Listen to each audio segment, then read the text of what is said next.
believe in strong borders and that it's very important to come in legally, but an argument that I often run into is, what about the people who can't afford to come in legally or need to come into the country quickly because they're in a dangerous situation?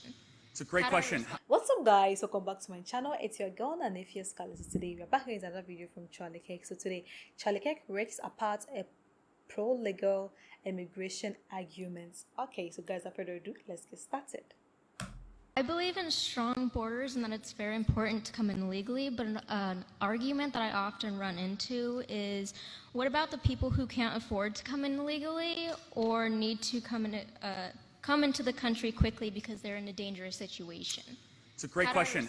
Thank you for being here tonight. It's great. So, look, immigration should always benefit the country that you live in. I mean, this idea that we have completely blurred the lines of what immigration is in our country. And mind you, we are the most benevolent country when it comes to immigration on the planet. You know that we take in half of the world's immigrants every single year? Half! We're 5% of the world's population, yet we take in half the world's immigrants. That's legal. That doesn't even count illegal border crossings or, illegal entries into the country.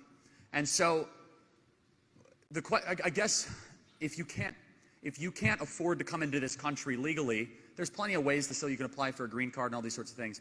But I'm of the opinion that every immigration proposal and policy must be kept in mind with, is it good for our country? Are these people able to assimilate into our country? Because it should always be about assimilation of the American culture. And if not, then sometimes you should take pauses with American immigration. And we've done this in our past before very successfully. And this new idea of bringing 1.2 million people into our country endlessly is a failed model. It's not working. And that's where you have more people that speak Spanish than English in the state of California.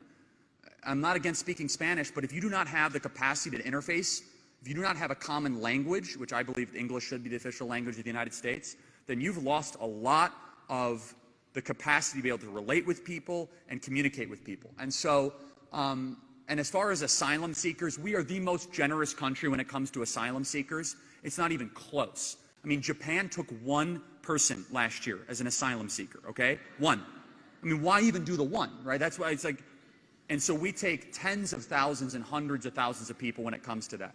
And so this is why I believe in very strong borders on the southern border, because not only is it bad with all the reasons that you obviously agree with, which is the crime, the child sex trafficking, the drugs, but also what it does is it diminishes legal immigration is what it does. And it blurs the line between the person in Bulgaria and Belarus that has to wait their turn for 20 years to come into America, and then someone that's able to come to the southern border and hop in. That is a moral difference of immigration. I never think we should blur those lines between someone that comes here the right way and immigrates and someone that comes in illegally. Anyway, wow. Let me know what you think about this. The lady was asking about how people that actually cannot afford to enter America legally. Is it okay for them to come in illegal? It's never okay if something is illegal. And I always say it's not selfish for a country to be adamant when it comes to their bordering, like the border security. It's not selfish at all. You need to, as a country, you need to be selfish with your country. You need to know who is coming, who is living, and how is the person coming in and how is the person living. That's a good and a proper country. If your country just leaves the border to just let anyone, any people, any person enter the country, I think the country is not that country is not being fair. That country is not being fair to a citizen, because you need to know who is coming. And someone will argue with me that migration is not just about people entering the country. People entering that country also comes with something good. They come with products. Yes, it's true. That argument is secured. People actually migrate from their country to America to do a whole lot of things. And the country benefits from immigrants. Because if you are moving from your country to other country, you are going to render some services. They are buying, they are selling, they are working, and it's really increasing the productivity of the country. But then that's just an advantage. So what's the disadvantages? People are coming in with different culture, different mindsets, different ideology.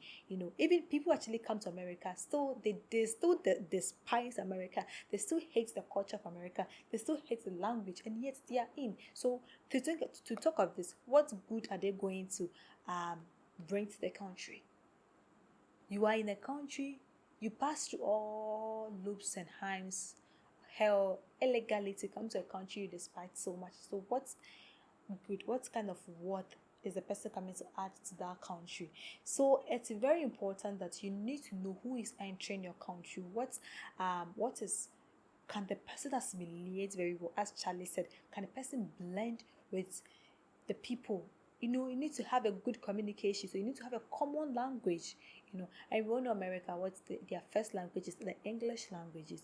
So wherever you are coming from, irrespective of your race, your nationality, you need to have some abilities, some capabilities, something that you can blend in easily, even if you don't have the same skin color. You can communicate, at least you have something in common. You can blend in, you respect. Even if you don't like their culture, you just have to respect it, because it's their country. So if you don't like their culture, why did you come? Then leave. You can't just come to my house and tell me what I should do. You can't come to my house to set rules for me. I'm in my house, I have my own rules, I have my principle. So if you don't like my principle, then leave. If you don't like my values, my core mission, then leave. So if you want to, if you're migrating from your country to someone's country, let's say America as a whole, you need to blend in. You need to respect their culture. Even if you don't like them, you need to, the most important thing is the language. You cannot come to someone's country like a state and you cannot even communicate because you don't even understand. So then why are you there? How can you work? How can you work with people if you cannot communicate with them? How can you live with people if you cannot communicate with them? So yeah, I understand his points, whether legally or illegally, you need to assimilate. Assimilation is very important, and I always say this: it is not selfish to manage your border. It's rather become unselfish for you if you just let everybody just enter your border. So it's okay to be selfish with your border security, and as an immigrant, if you are at least going to it's not even only America alone, it could be Europe, it could be any country. And so you need to blend in, you need to respect the people's culture, the kind of value they possess, they possess their principle, so that you can bring some worth to the country. Let me know what you think about this video. If you have any recommendation and suggestion to this video, let me know in the comments section. If you are new to my channel, welcome. Don't forget to click on the subscription button for more notifications. Thanks for watching. Bye.